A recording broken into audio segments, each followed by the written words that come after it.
Salut à toutes et à tous et bienvenue pour cette troisième partie de mon voyage à Buenos Aires qui nous emmène aujourd'hui dans le quartier très coloré de La Boca, le quartier de Retiro et enfin celui de Recoleta et son célèbre cimetière. Nous terminerons cet épisode avec le café Tortini, réputé pour être le plus ancien de la ville.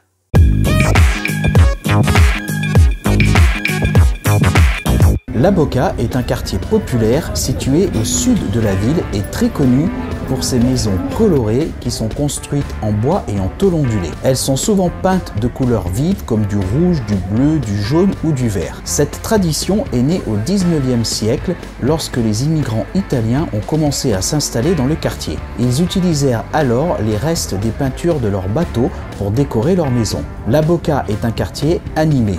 On y trouve de nombreux restaurants, bars et cafés. Les rues sont souvent bondées de monde, surtout le week-end. Il y a deux attractions principales à ne pas manquer à La Boca, le Caminito et la Bombonera. Le Caminito est une rue piétonne de La Boca qui est devenue une attraction touristique et populaire. Elle est bordée de maisons colorées, comme nous l'avons vu tout à l'heure, de boutiques et d'artisans et de restaurants. Caminito est également le lieu de nombreux artistes de rue. Vous pouvez y voir des peintres, des sculpteurs, des musiciens et des danseurs. Les artistes de rue sont souvent des étudiants ou des amateurs qui veulent partager leur art avec le public. Nous voici maintenant à la Bombonera, qui est le stade mythique de Buenos Aires, le stade du CA Boca Juniors, qui est un club fondé en 1905 par 5 garçons du quartier de La Boca, qui est un quartier, comme on l'a déjà vu, populaire de Buenos Aires. Ce stade a été construit entre 1938 et 1940 et il fut inauguré le 25 mai 1940 lors d'un match entre Boca Juniors et San Lazzaro où la Boca l'a emporté 2-0. Ce stade est immédiatement repérable avec sa forme particulière, ses hauts gradins, ses peintures de l'artiste Pérez Celis et ses couleurs jaune et bleu. On dit d'ailleurs que ces couleurs ont été choisies par hasard par les fondateurs du club qui décidèrent d'attribuer au club les couleurs du premier bateau qui accosterait au port, c'était un bateau suédois. Durant sa construction, le stade fut surnommé la Bombonera, qui se traduit par la boîte à bonbons, par son architecte José Luis Delpini, qui réalisa qu'il ressemblait au chocolat, enfin plutôt au bonbon, qu'il était en train de manger. Ce surnom lui est resté au détriment de son vrai nom, Estadio Alberto Armando, qui lui avait été attribué en hommage au président iconique du club. La Bombonera peut accueillir jusqu'à 49 000 personnes. Il s'agit du 7e stade le plus grand d'Argentine en termes de capacité. Du fait de sa petite taille, la Bombonera est un stade réputé pour son ambiance folklorique. En effet, toutes les classes sociales se concentrent dans le stade pendant les matchs. Les places sont petites et serrées et l'ambiance peut vite dégénérer sous l'influence des Barras Bravas, un groupe de supporters passionnés mais violents, connu aussi sous le nom de La 12. Résultat, une expérience unique et inoubliable à en croire ceux qui ont assisté à un match. La Bombonera est le stade dans lequel Diego Maradona a joué et a définitivement raccroché ses crampons lors d'un magnifique jubilé en 2001. Boca Juniors est donc le club qui a à la fois vu naître et vu s'éteindre la légende du football argentin. C'est en effet sous les couleurs bleu et or de Boca que Maradona remporte son premier titre de champion d'Argentine en 1981 et qu'il fait ses adieux au football professionnel 16 ans plus tard, le 25 octobre 1997. Tout un symbole. Vous pouvez évidemment le visiter et comme la plupart des stades, les horaires de visite de la Bombonera peuvent varier les jours de match ou en fonction des événements qui y ont lieu.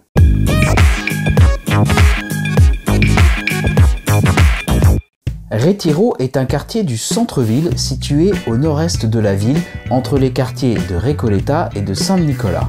C'est un quartier très animé, avec de nombreux bâtiments historiques, des centres culturels et des attractions touristiques. Le quartier de Retiro doit son nom à une ferme qui était située à cet endroit au XVIIIe siècle. La ferme, appelée El Retiro, était un lieu de villégiature pour les riches familles de Buenos Aires. Au XIXe siècle, Retiro est devenu un quartier important de la ville avec la construction de la gare de Retiro, la plus grande gare ferroviaire d'Argentine. La gare de Retiro est donc la plus grande gare ferroviaire d'Argentine et l'une des plus grandes gares d'Amérique latine. Elle est située sur la Plaza San Martín. La gare est entourée de nombreux bâtiments historiques, dont le palais du gouvernement de la ville, le Musée national des beaux-arts et le Théâtre Colomb. Elle a été construite en 1914 dans un style néoclassique. Elle est composée de 3 bâtiments distincts, la gare de Retiro-Mitre, la gare de Retiro-San Martin et la gare de Retiro-Belgrano. La gare de Retiro est un important centre de transport pour la ville de Buenos Aires. La tour monumentale de Buenos Aires, également connue sous le nom de Torre de los Ingles, est un monument de style néo-renaissance situé dans le quartier de Retiro. Elle a été construite en 1916 par des résidents britanniques de la ville pour célébrer le centenaire du premier gouvernement argentin. Elle mesure 60 mètres de haut et est composée de 6 étages. Elle est construite en briques rouges et ornée de nombreux détails architecturaux, notamment des statues de lions, des gargouilles et des horloges. Le quartier de Recoleta est un des quartiers les plus chics de la ville, connu pour ses beaux bâtiments, ses parcs et ses musées. C'est un quartier historique qui abrite de nombreuses églises et bâtiments coloniaux. Ce quartier est également le site du cimetière de Recoleta, qui est un des plus beaux cimetières du monde. Ce cimetière est donc la dernière demeure de nombreux personnages célèbres argentins, dont Eva Perón. Recoleta est également un quartier animé avec de nombreux cafés, restaurants et boutiques. Le quartier est un endroit idéal pour se promener, faire du shopping ou simplement profiter de l'ambiance. Nous voici donc maintenant au cimetière de Recoleta, qui est un des cimetières les plus célèbres et les plus visités du monde. Le cimetière a été construit en 1822 et il abrite les sépultures de nombreux personnages célèbres argentins, dont évidemment Eva Perón. Il est également la dernière demeure de nombreux autres personnages célèbres, dont des politiciens, des artistes et des militaires. Le cimetière est divisé en sections, chacune étant dédiée à un groupe social ou professionnel particulier. Par exemple, il y a une section pour les politiciens, une section pour les artistes et une section pour les militaires. Les mausolées sont souvent décorés d'une grande richesse avec des sépultures, des vitraux et des dorures.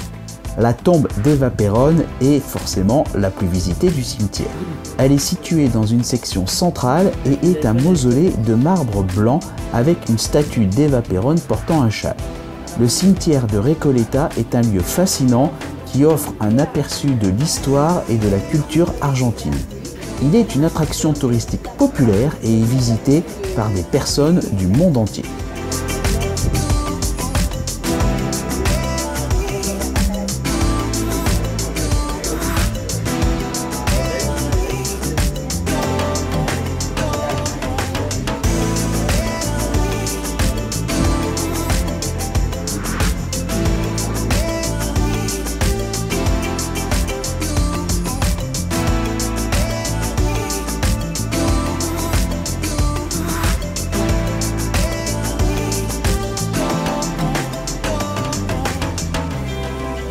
Le gamero de la Recoleta, qui est, comme vous pouvez le voir, un arbre géant, est un Ficus macrophylla.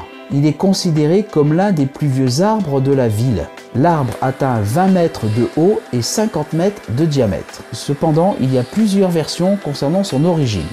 La première est qu'il aurait été planté en 1791 par les pères Recoletos dans l'actuel cimetière de Recoleta que nous avons vu tout à l'heure, puis ensuite déplacé dans sa position actuelle.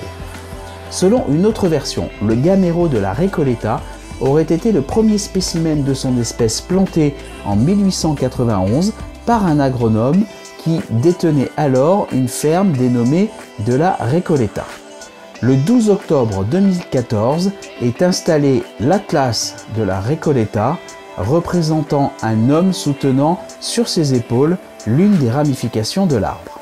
La basilique Nuestra Señora del Pilar est une église catholique située dans le quartier donc de Recoleta.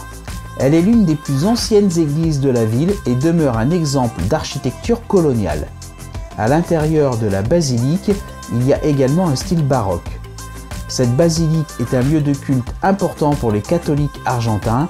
Il est également une destination touristique populaire. Nous voici donc maintenant devant une sculpture originale, la Floralis Generica, qui est une sculpture métallique monumentale située dans le parc de la Floralis. Elle a été conçue par l'architecte argentin Eduardo Catalano et inaugurée en 2002. La sculpture est en fait une fleur géante en acier inoxydable d'environ 23 mètres de haut et tout de même 32 mètres de diamètre. Elle est composée de 6 pétales qui s'ouvrent et se ferment automatiquement au rythme du jour et de la nuit. Arrêtons-nous quelques instants sur le café Torini.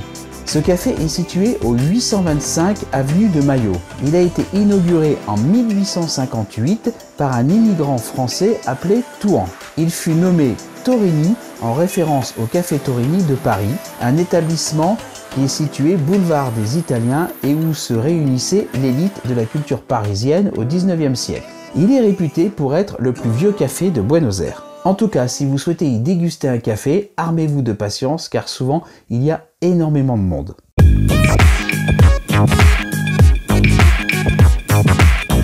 J'espère que vous aurez plus de chance que nous car il y avait tellement de monde qu'on a dû renoncer. Dans le dernier épisode de mon voyage à Buenos Aires, nous irons dans le quartier de Palermo de San Nicolas et nous terminerons ce voyage par la ville de Tigre au nord de Buenos Aires. N'oubliez pas que vous pouvez à tout moment voir l'intégralité de mon voyage à Buenos Aires en cliquant sur le lien juste à côté et puis abonnez-vous et activez les notifications pour ne rien rater du dernier épisode de mon voyage à Buenos Aires. À très vite.